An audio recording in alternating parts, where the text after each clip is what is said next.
आपको यकीन नहीं होगा कि कृष्ण कृष्ण बोलने से क्या होता है। आइए जानते हैं क्या हुआ जब बकरी ने खाया कृष्ण रूपी नामी पत्ता। एक गांव में एक चरवाहा रहता था जिसके पास बहुत सारी बकरियां थीं। एक दिन गांव के बाहर बहुत से महात्मा यज्ञ करने आए। वे वृक्ष के पत्तों पर चंदन से कृष्ण कृष्ण लिखकर पूजा कर रहे थे। यज्ञ पूरा होने के बाद महात्मा वहां से चले गए, लेकिन वे पत्ते वहीं पड़े रह गए।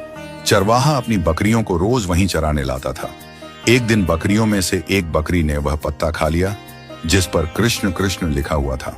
जब चरवाहा बकरियों को लेकर घर लौटा तो सभी बकरियां अपने बाड़े में जाकर मेमे करने लगी, लेकिन वह बकरी जिसने कृष्ण नाम का पत्ता खाया था वह कृष्ण कृष्ण करने लगी। कृष्ण नाम रूपी पत्ता अंदर जाने से बकरी का मैं भी चला गया। सभी बकरियां ने उस बकरी को सींग और धक्के मारकर बाड़े से बाहर कर दिया। मालिक को लगा कि जरूर इसको कोई बीमारी होगी जो सब बकरियां इसे अपने पास भी नहीं आने दे रही, और चरवाहे ने बकरी को ले जाकर जंगल में छोड़ दिया।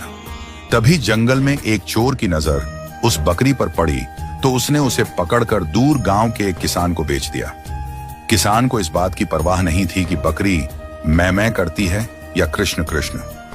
कृष्ण नाम के प्रभाव से बकरी बहुत ही ज्यादा और मीठा दूध देती थी। दूर दूर से लोग उसका दूध उस किसान से लेने आते।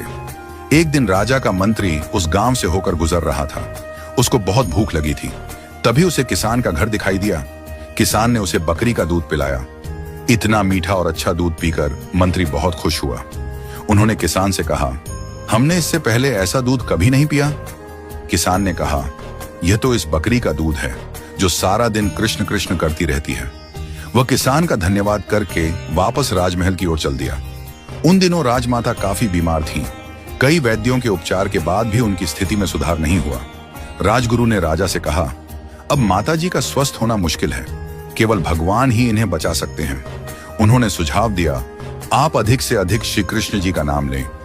राजा राजकाज में इतना व्यस्त रहता था कि उसके लिए दिन भर माताजी के पास बैठकर भगवान का नाम लेना संभव नहीं था। नगर में भी कोई ऐसा नहीं था जो यह कार्य कर सके।